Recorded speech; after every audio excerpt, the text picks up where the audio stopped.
All right, well, welcome back to the Transfer Portal CFB podcast here with National Championship recap episode. A bit bittersweet, another end to another college football season, unfortunately. But we were treated to a good one in the last game. Michigan obviously pulled away late, final score 34-13, but we saw a competitive game throughout. Washington kind of falling behind early, fought back, especially at the end of that first half. Penix kind of showing some usual heroics there. But in the end, Michigan overall offensive line seemed to dominate up front. You saw, I think something we'll touch on more. I was really impressed with how their defensive backs really held up against Washington's wide receivers, but we'll touch more on that plenty throughout this. I'm Parker. This is Brian, back for another episode on the Transfer Portal CFB podcast. Be sure to like, comment, subscribe, all that good stuff as well. But Brian, we'll get into it. Your initial thoughts watching the game last night afterwards, just kind of what were your big takeaways? Yeah, I mean, okay, first of all, I can't believe it's over already, man. I feel like we just kicked off the season in Dublin with Notre Dame. Um, I don't even remember who they played. Uh, Navy.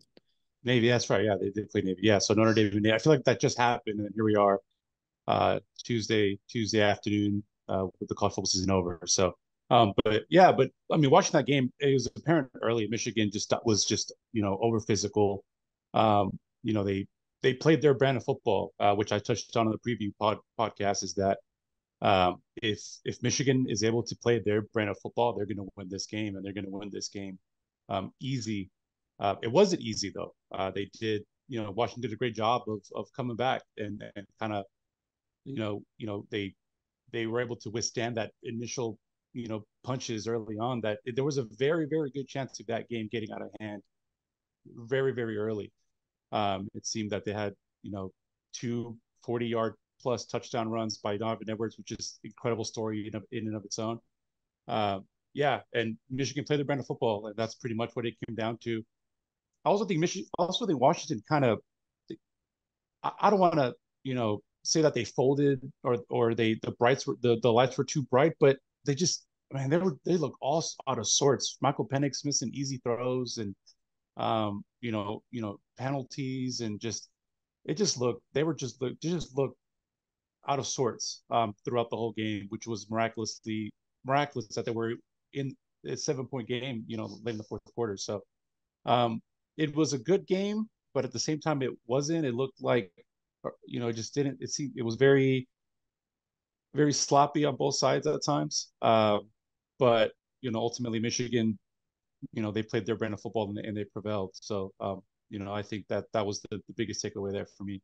Yeah, I mean, to your point, it was a kind of game where there were so many missed opportunities on both sides. It felt like, I mean, there were multiple occasions in which, Washington probably felt like it should have been back in that game and tied and maybe even ahead. And there were multiple times that Michigan probably felt like it should have been up by 14, 21 plus, really, especially in that first half, I think. So, yeah, I think a lot of missed opportunities. I think to your point about the just Washington looking out of whack, I do think they came out a little differently compared to the Texas game. I do think the Dylan Johnson injury played a large impact. And the Michael Penix, him getting banged up throughout the game, obviously did too. But Dylan Johnson, I mean, he was just, I mean, first drive he was probably playing at 80%, and that was the best he was the rest of the game. Yeah. He was looked at 50% maybe the rest of the way. So that was tough because they were feeding him the ball still, and I was surprised that they did even still kind of late in the game because he didn't have that gear. He wasn't hitting the holes that he usually is. And, Washington, yeah, I believe they were only averaging 120, 130 rush yards a game, but they needed that to balance the offense and get some of that play action working for them. When they didn't have that in this game, that really hurt them. So, and that goes back that Michigan front seven. I mean, the pass rush dominant against Bama, showed up for the most part again. Mason Graham, I said I'll shout myself out. I thought he'd be the game MVP. He wasn't overall, but I think he at least threw his hat into that ring with his performance. So they were just incredibly impressive with how they were able to throw Washington off of rhythm and keep Penix just kind of, I mean, there was a hand in his face at least every single play. And he was getting banged up back there. So you could see that internal clock really kind of slowed down for him as the game went on. But it was tough, and he did fight kind of to against that. But another point, and I'm interested to hear your thoughts on this too, is just the Washington offensive line and how much was talked about them coming to this game. Joe Moore, obviously award winner, best offensive line in the country, really didn't show up well in a lot. I mean, a lot of penalties, a lot of blown assignments. Running game wasn't really getting going. What were kind of your thoughts on how the UW offensive line went up against the Michigan D line? Yeah, I mean they were overwhelmed. I mean, simply put, they were overwhelmed. I don't know if it was just lack of preparedness or just, but that Michigan's front on both sides of the football just did whatever they wanted. It looked like, with those big runs, and then yeah, I mean, they were overwhelmed. I do think, to give Washington the benefit of the doubt, I think there were a couple of calls. I think that the long play to Roma, uh, excuse me, to Dunze, that kind of, Yeah. that finally were able to break a play, and then they call an offensive holding. I really thought that call was a little, I mean, I didn't really see much there, but I get it. Um, it just, they were just overwhelmed. Uh, they a lot of false starts, um, holding penalties. They were, the Michigan D line was shifting, pre-snap, and just they were also all out of sorts there. It just looked like they were unprepared to deal with it. I don't know if they didn't expect it to be, I don't know if they didn't expect to see what they saw against Michigan, but yeah, it just they looked out of sorts. They looked overwhelmed against that front seven of Michigan. Yeah. Yeah. And I think, I mean, that played a huge impact on that game. I mean, I just think I mean, Washington was such a timing based offense and, relied on having good protection. And when they didn't have that, you saw what the result was. So I think another thing, though, that really stood out to me, I mean, you heard so much coming in the Washington wide receivers. Obviously, you've heard about them all season with Polk, Odunze, McMillan, et cetera. But Michigan's defensive backs, I think really, there were a couple of busts, yes, but overall, I think they played really well. They were very physical with Washington's receivers, which is something Michigan's notorious for, generally a man-to-man team. But I mean, shout out to some. I mean, Mike Sanders still, Rod Moore, Will Johnson. I mean, those guys played. I mean, made themselves some money in this game going up against NFL caliber receivers. So, really impressed by how Michigan stacked up there. I think I had a lot of that defensive staff. Jesse Mincer. I forget his last name exactly, but Venture, yeah. yeah, great game plan coming in from him as well. But yeah, I mean, to your point, wrapping it up, I think it's just in terms of matchups. I mean, when you look at this playoff, we're going to get way more into it, when the 12 team comes next year on matchups and how that's going to play an impact. But Washington was a way better matchup for Texas than they were for Michigan. Michigan was a ground and pound team that could take the life out of an opponent, no matter what the opposing offense was. And they walked in there, and if Washington's defensive line wasn't going to be able to put up much of a fight, that game was more than likely going to be won in the first quarter.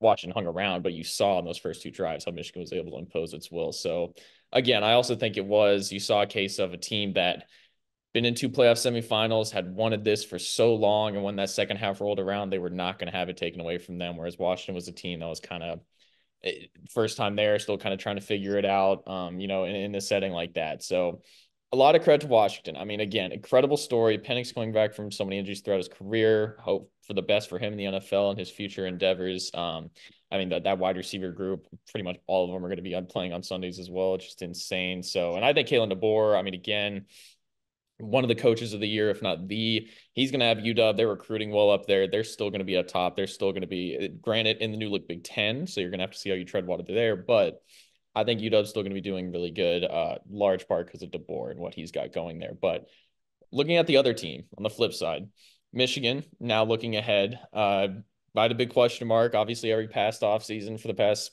20 plus years, it seems like Jim Harbaugh has been rumored to go to the NFL. He's won the Natty now. Is that all it takes for him to move on? And if so, how is this era, Jim Harbaugh era in Ann Arbor perceived? Yeah, I think it's it. I think that's, even if they had lost last night, I feel like that's, he did all he could. He squeezed all the amount of success he could out of this program, especially with all the changes next year. I don't know if that's something that Coach Harbaugh is, and he hasn't said anything about it or anything like that. But I just, it takes a lot to be a college football head coach. And as somebody who's taken a team to a Super Bowl in the 49ers and he has that success, I think that's just the natural next step for him. And it's, no better year with so many teams really kind of positioned themselves to kind of make a run at Harbaugh in the NFL. And he's going to have a lot of good options. So, yeah, the title solidified it for me. I think there's not, I could, now there's, he's answered all the questions. And it kind of shows the patience, something that I feel like a lot of teams do in all sports, especially in professional sports and in college football. You've seen it as well, is having the patience to let these coaches and these programs get built naturally. I know in the era of transfer portal, in the era of NIL, there's such a sense of urgency for these programs to get moving. But there was a lot of times in that tenure, especially in 2020, was kind of like the low point. You know, the for Coach Harbaugh and Michigan, there was a lot of times there where they could have easily justifiably let him go, and they didn't, and they stuck with him, and he restructured his contract. He took a pay cut after that 2020 season, and we saw the turnaround. We saw he went after that 2020 season. They've gone 40-3 over the last 3 years. Three. They're the only team to make the playoff every year, and then they capped it off with the 15-0 season and a national championship. So I think it's the patience that it took, that the Michigan brass and the boosters and the board of regents or whoever runs the show there at Michigan to show that patience to allow Jim Harbaugh to build something, even when it looked like there was a dead end, and it paid off for them. And I feel like a lot of teams can take a page out of this book and learn from that. We've seen coaching turnover be so rampant in college football and in sports in general. A&M is an example. I mean, I feel like the situation is a little bit different. At A&M, I definitely understand that decision. That the amount of talent there was almost inexcusable not to succeed with Jimbo Fisher. But we're seeing this across college football and across sports, how quick coaches are let go, or how quick programs are uprooted and kind of restart. And this shows patience. It shows that they were able to start from 2015 when he took over. Michigan was not in the spot that they historically should be in, and they've been able to use methodically and build that up into the program that it has become now. And even if he does leave the program, they're in a great spot. They're recruiting really well. They're in a with all these changes coming in with a 12-team playoff. This isn't just like a one and done championship like we saw with LSU a couple years ago. Where they had all this turnover and they kind of just kind of fell back down to mediocrity. I think this is a Michigan team, regardless of Jim Harbaugh states, that they can sustain success moving forward. Yeah, and I think I think another reason for that would be that I would doubt, at least at this point, that Harbaugh would take a lot of that staff with him. I mean, some, but not. I think I am of the opinion that a lot of that staff would stay together, and potentially, who knows? I mean, I'll pose the question to you at the end of this, to be honest, but who knows if they would hire internally or if they would look externally. We'll see if that is reality. But yeah, in terms of the Harbaugh era and looking back on it, what more could you have asked for as a Michigan fan, truthfully? I mean, yes, first 3-4 years, I guess 5 extended in 2020. Sure, you're a little bit worried potentially, but 89-25 career record at Michigan, 3 wins over Ohio State after you started light years behind Ohio State in terms of, I mean, coaching depth, talent, fan belief, I mean, resources. I mean, it was just, you started way behind the 8 ball and you got it to the point where now you are the dominant force and Ohio State's playing catch up. That's one thing you accomplished. Obviously, the 3 playoff appearances, excuse me, and then the championship on top of that. He returned. He did everything he said he was going to do. When he arrived there, he was like, I'm going to return to Michigan, or my goal at least is to return Michigan to a level of national prominence that it used to be at, and that created it into the winningest program of all time. This is what they were. This is what they were during their heyday. They were, I mean, and I love how it is stylistically. It's so much like they Yeah. were a tough ground and pound traditional Big Ten team, big, tough dudes, defenses that were just elite. And this year's unit defensively was just, it was the best of the Harbaugh era so far, just saying a ton because they've had great ones. And it wasn't even like this unit didn't have maybe that Jabril Peppers, that Aiden Hutchinson per se, but they were just so well rounded, so deep. I mean, they were going 6 deep on defensive line with guys that would start at pretty much every other Power Five. So I think, yeah, I mean, the Yeah. recruiting, I think even if some guy walks into the job and just messes it up entirely, you've still got the talent to at least survive for a couple of years. So I think, yeah, Michigan Yeah. going forward, I think you're the favorite of the Big Ten. The Big Ten runs through Ann Arbor in my eyes, even with the new additions. And I think they go to plenty more playoffs in the future. I think, I guess I'll ask you to wrap this part up. Two quick questions. A, Harbaugh does leave. What NFL team is he going to? B, Harbaugh does leave.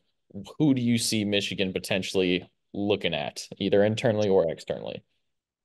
I mean, internally, I mean, Shamar Moore kind of makes the most sense. You know, he's the one that stepped in there with the suspension, and he did really well. Obviously, if he went 6-0, he beat Ohio State. I know it's still Harbaugh's team, and Harbaugh's, you know, it's not he wasn't taking the reins, officially, but he showed the ability to coach, to be a in-game coach and make those adjustments and win games as a head coach, interim or not. So I think that's the easier, more natural transition. I mean, there's if you want to go out, and poach. I mean, you might have to go out and poach maybe some G5 coaches that have shown success. I just don't know who. I mean, I know a big name that everybody's been throwing around the last couple of years is Jeff Traylor at UTSA, but he's a Texas guy. The only logical choice that I had for him was Texas A&M, and I don't know if he'd be want to go up to Ann Arbor, Michigan, from this comfy weather down here in South Texas. So, yeah, I'm not. I think the more natural choice is Shamar Moore there at Michigan. As far as Harbaugh goes, I, man, I don't know. I'm I'm going to be a little biased here because I am a Falcons fan, which is not easy to admit because they're a terrible franchise. But I feel like there are not as many teams that are built that are a piece or two away from being really, really good than the Atlanta Falcons are. I mean, they have a really good defense. They had a top 10, 15 defense last year. The quarterback play is abysmal. I think if Jim Harbaugh can get in there and get him a quarterback and, kind of, change the culture up a little bit and kind of bring in his culture and his the things that he was saying last night about the confetti and who's got it better than us and that kind of thing. I think that could really change the landscape there in Atlanta. But I think the leader right now seems to be the Chargers. I think they're going to make the biggest push for him. Um, and Justin Herbert is one of the better quarterbacks in the league, and I think um, it's easier to it's easier to build around a quarterback than it is to find a quarterback. So those are the two different styles there, or the two different contrasts of what kind of team he's looking to coach or take over. So if I would have bet, I would think the Chargers probably end up with Harbaugh. Uh, but yeah, it's going to be interesting. There's a lot of suitors out there for him. He's not going to go to a rebuilding team, not like the Panthers uh, you know, I'm trying to think, or even the Patriots. I And don't think he would want to. Yeah. I mean, I think those are going to be long rebuild processes there. So he's going to go. It's a quick 1 or 2 year turnaround, like Atlanta, the Chargers. They have talent, they have structure. They just need the right coach and a few pieces. I think that's where he's going to end up going. yeah, yeah, that makes sense. I mean, yeah, I agree with you. I think Falcons are only really a couple pieces away. I think the Chargers probably just more attractive just because of what you're starting with, and also just Harbaugh. Yeah.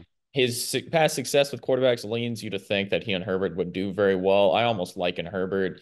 I mean, Harbaugh had his hands all over Andrew Luck early in his career. Herbert a somewhat similar skill set in some ways to Luck, a little bit slighter of frame and a little bit maybe more mobile, but for the most part similar. So maybe some familiarity there, but yeah, looking forward though.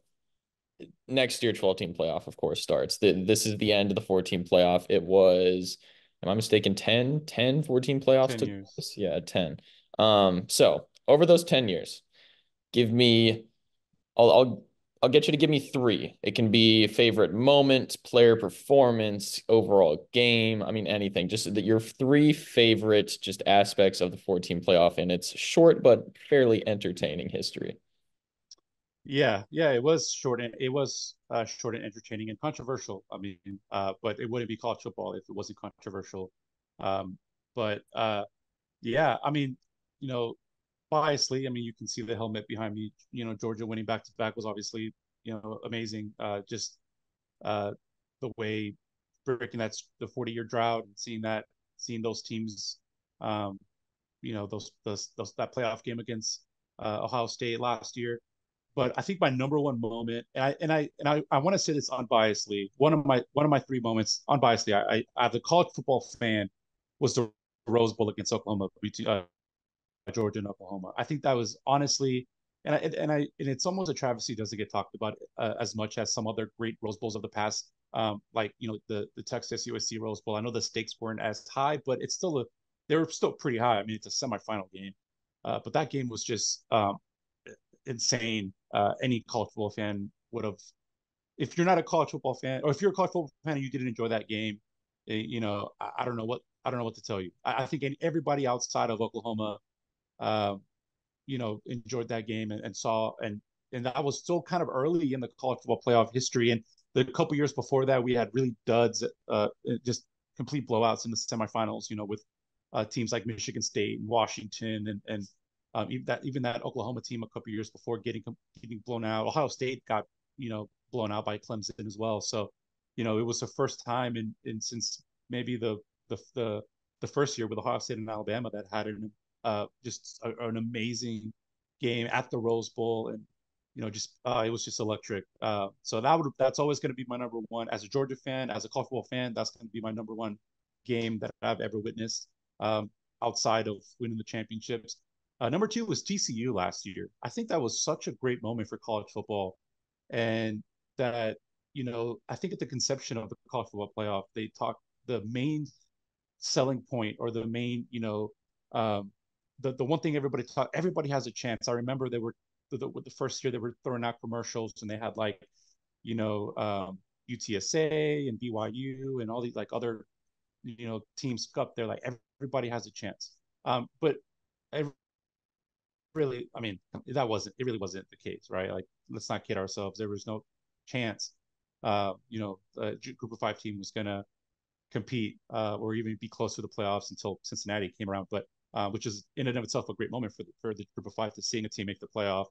But TCU last year was just, they weren't just happy to be there. They went in there, they beat a really good Michigan team. Speaking of Michigan, they beat that's similar, almost similarly constructed of this year's team. And they went in there in the Fiesta Bowl and beat them. And they didn't just luck into a win. They didn't, sleep. They went in there and they dominated Michigan. They got punched back. Michigan came roaring back, and they're like, oh, here we go. Michigan's going to take over. And they just kept answering and answering. Ended up winning that game. Obviously, the way the national championship came out ended up, kind of put some salt in, kind of put some water in that fire. But I still think that's an amazing accomplishment for a team like TCU. It's that turnaround that they had, and the fact that they not only made the playoff but won a playoff game. It showed exactly what the college football playoff was all about. So yeah. So those three moments are up there with me. Obviously, Georgia winning back to back as a fan, that Rose Bowl, and then TCU last year. Those are the three big moments that I think will leave a legacy with me about the 14 college football playoff at least. Yeah. Yeah, I think one of mine was gonna be, I have a backup one. One of mine was gonna be the TCU, and then also just, I mean, Cincinnati as well. Cincinnati obviously didn't win a game, but just for those two programs to have qualified for the playoff, and TCU could have made an argument they could have made it a second time in the first year, but that's Yeah. not there. But regardless, I do think, yeah, those programs being able to make a 14 playoff, which as we found ended up being pretty exclusive for the blue bloods of college football, for them to have gone on those runs is really incredible, just to even appear in them. Cincinnati obviously was far outmatched against Bama, but I mean, for them to even be on that field was really incredible. So looking in at mine, I think I'll go ahead and start with my biased one as well. I mean, as an Oregon fan, the Rose Bowl of, good versus evil, Marcus Mariota versus Jameis Winston. I mean, it was blowing that Florida State team out, just because I mean, he's grown on me now. I did not like Jameis Winston in college. I did not like that Florida State team. That conversely, of course, was my favorite Oregon team ever. It was the culmination of Mariota's career. A lot of seniors on that team.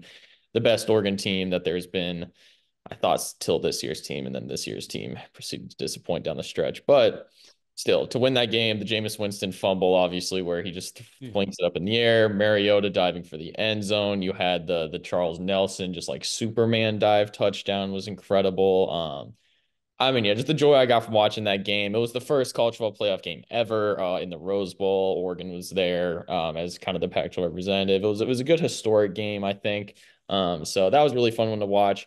I would also say, I mean, Joe Burrow's just overall run in that playoff, and Oh yeah, specifically that Oklahoma game. I still will go on record and say, and I'm younger, I've not watched as much as a lot of people have, obviously, but I've never seen someone look as in command and just efficient as Burrow was against Oklahoma. Like it looked like, I mean, it's a term thrown a lot, but it looked like he was playing a video game. That looked too easy yeah, for him to be sitting in a college football playoff and be doing that.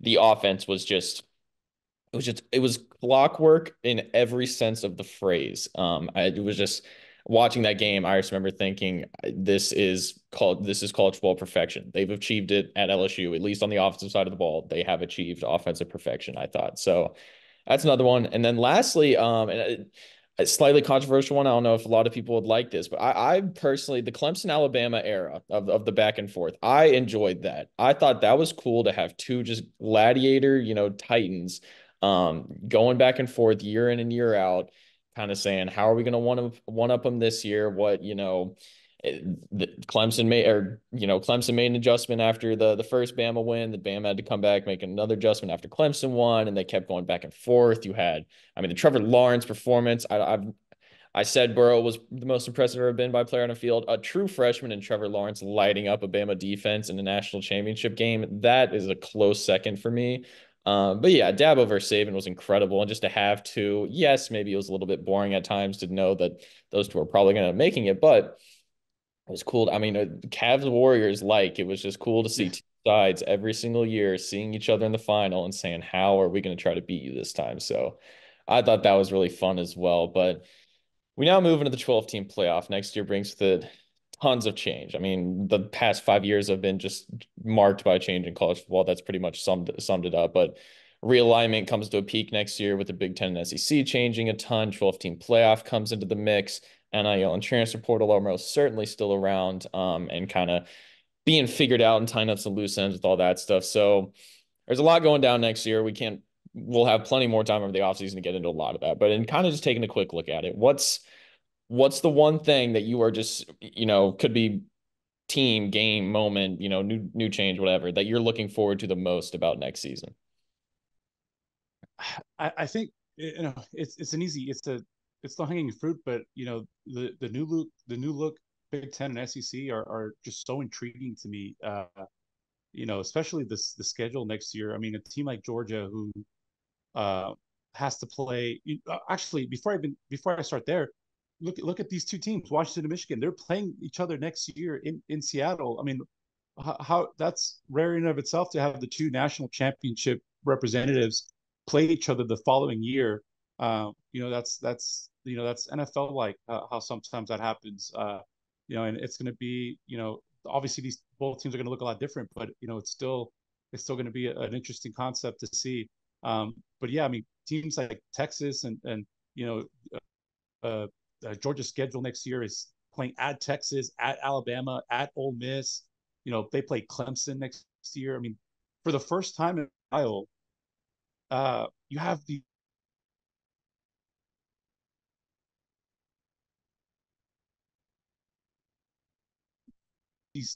schedules that are just loaded. When should be happy about that. You kind of have to. You can't avoid it anymore. I mean, you can't just play your 3 or 4 cupcakes and fill out your conference schedule around that. You have to. You're gonna have to play some really big schools, and now the margin of error is different, right? Because of the 12-team playoff. So a team like Georgia or a team like Texas or a team like Alabama or Michigan can go 10-2 and still make the playoff. And as far as the playoff itself, the biggest discourse about the playoff is like, oh, we're gonna have more blowouts. We're just gonna have another more blowouts. And people last time were like, oh, people want to see more of this after what happened last night.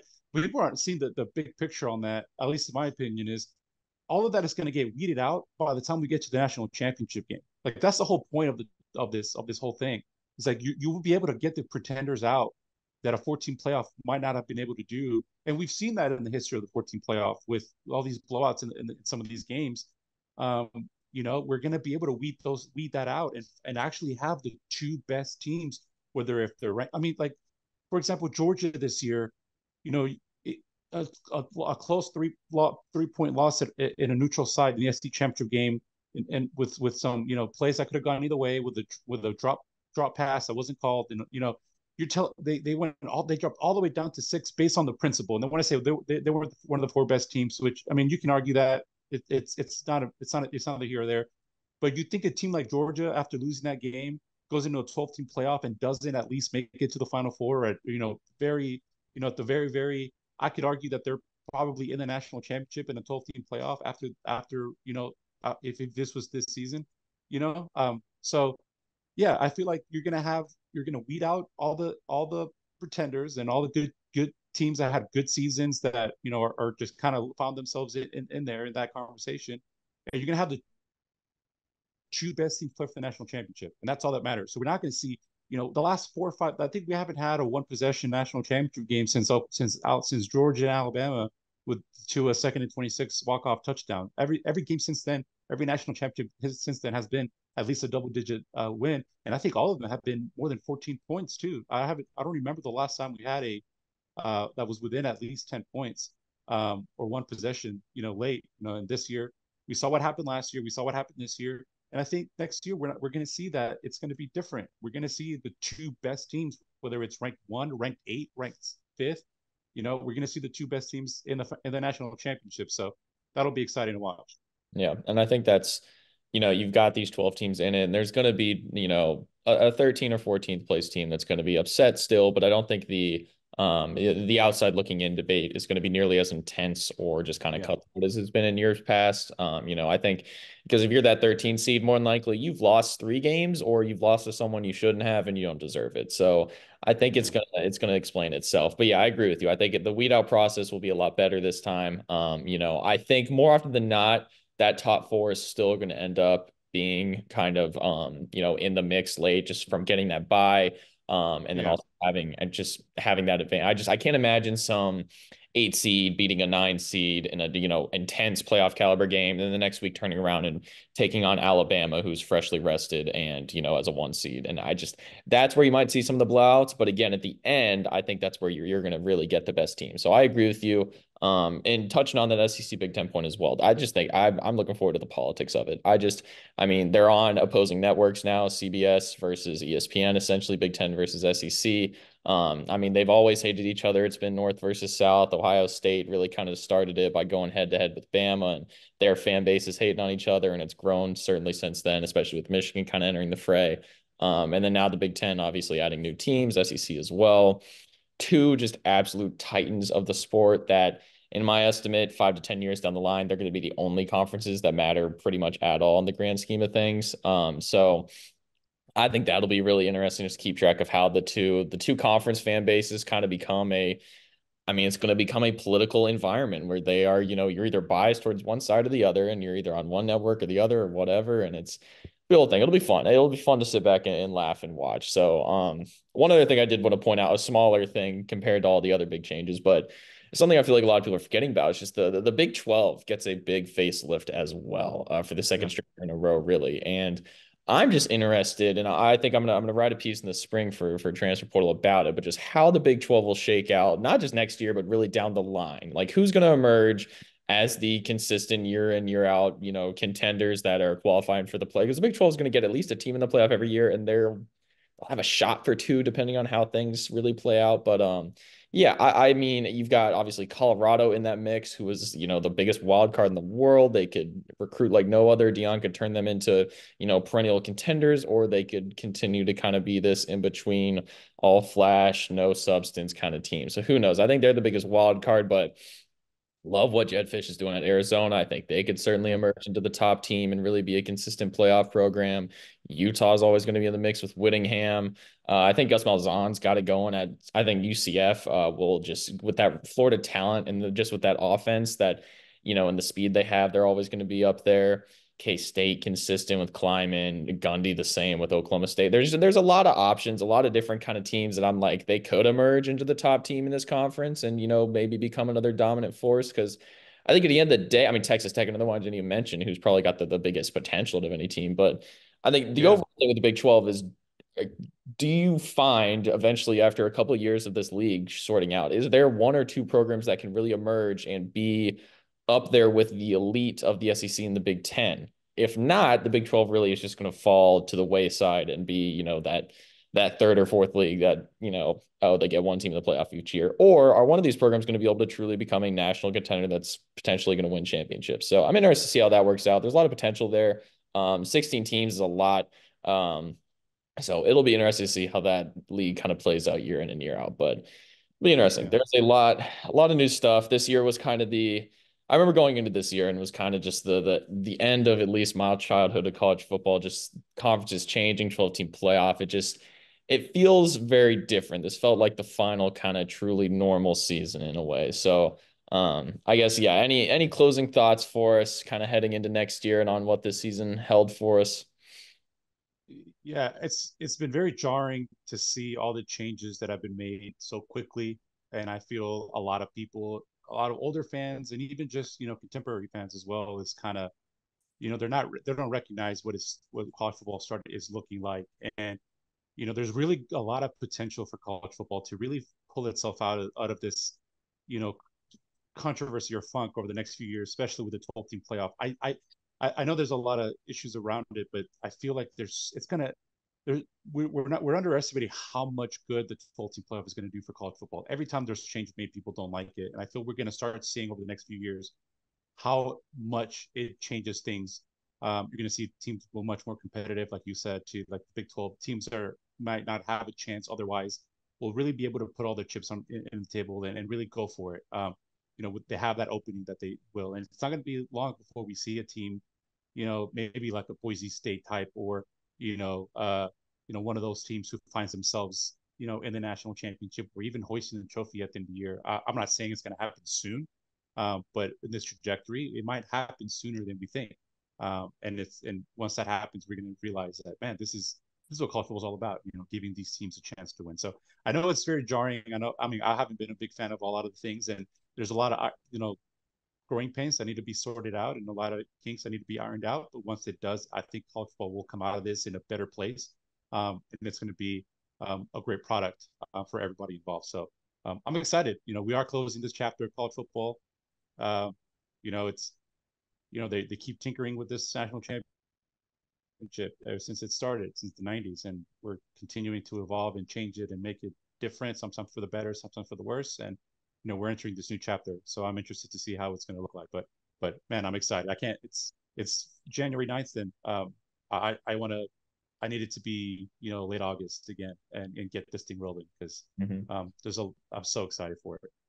The countdown starts again of 300, or no, it's around like 250 some day, 260 some days. I think it usually is around this time, but yeah, the countdown begins again. Yeah, 12-team playoff brings with a lot of intrigue. I think for me, I mean, from my perspective, it's just it's starting around transfer portal really kind of started it, but there have been in the past 5+ years of college football just incredible amounts of change just in so many different areas. You've had NAL, transfer portal, recruiting changes, realignment, and now this playoff change. Every single aspect of this sport has essentially been touched in some way and altered. And so we're going through this gray area right now where everybody's finding these loopholes and, figuring out how they can take advantage of these rule changes. And it's creating a lot of ugly stuff in the sport. But that's not that it's good, but it's par for the course. That's what change with change comes people figuring out ways to abuse it and people figuring out ways to, make it do really great things. And that's just, you're seeing it on both sides with time, and the 12-team playoff will add in a whole new change to the mix that will need time as well. But with time, all this stuff will be ironed out. Mm-hmm. People will start cracking down more on things if I don't know, whatever ruling body ever ends up emerging, if it's the NCAA, whatever, that they actually end up breaking down on some rules. But it will happen and things will get ironed out and people will figure out how to adjust and live with some of these things. So give it time. 5-10 years down the line, I think college football will be a much more at least polished product than it is right now.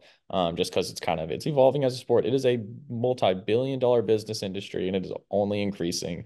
And that's just something it used to not be. And it's a credit to the people in the sport that have made it so popular. It's a credit to just what it is and just why so many people are enamored by it every single fall, every single year, and for a lot of people, 365 days of the year. So it was beautiful. It was another incredible season.